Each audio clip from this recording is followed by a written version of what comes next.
Hello' friends, মোৰ চেনেলৰ অন্য এটা ভিডিঅ'লৈ আপোনাক সকলোকে পুনৰবাৰ স্বাগতম জনাইছোঁ। আজিৰ এই ভিডিঅ'টোত মই ক'বলৈ লৈছোঁ বেহাৰবাৰী আউটপোষ্টৰ জনপ্ৰিয় অভিনেতা মোহনৰ বিষয়ে। আশা কৰোঁ ভিডিঅ'টো শেষলৈ চাব আৰু মোহনৰ কাৰণে প্লিজ ভিডিঅ'টোত লাইক কৰিব আৰু আপোনালোকৰ মাজৰ কোনে কোনে মোহনৰ চৰিত্ৰটো ভাল পায় জনাবচোন কমেণ্টত।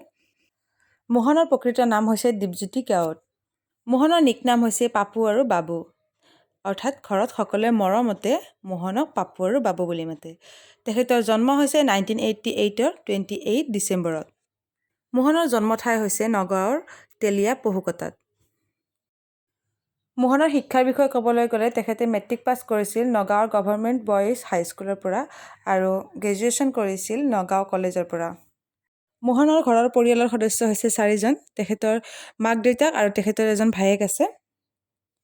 মোহনৰ দেউতাকৰ নাম হৈছে খৰ্গেশ্বৰ কেওট, মাকৰ নাম হৈছে অনিমা কেওট আৰু তেখেতৰ ভায়েকৰ নাম হৈছে দীপাংকৰ কেওট। মোহনে অভিনয় কৰে লগতে বিজনেছো কৰে। তেখেতৰ এখন ৰেষ্টুৰেণ্ট আছে গুড মৰ্ণিং নামেৰে। এই ৰেষ্টুৰেণ্টখন আছে ৰেঙনি ষ্টুডিঅ'ৰ ওচৰতে।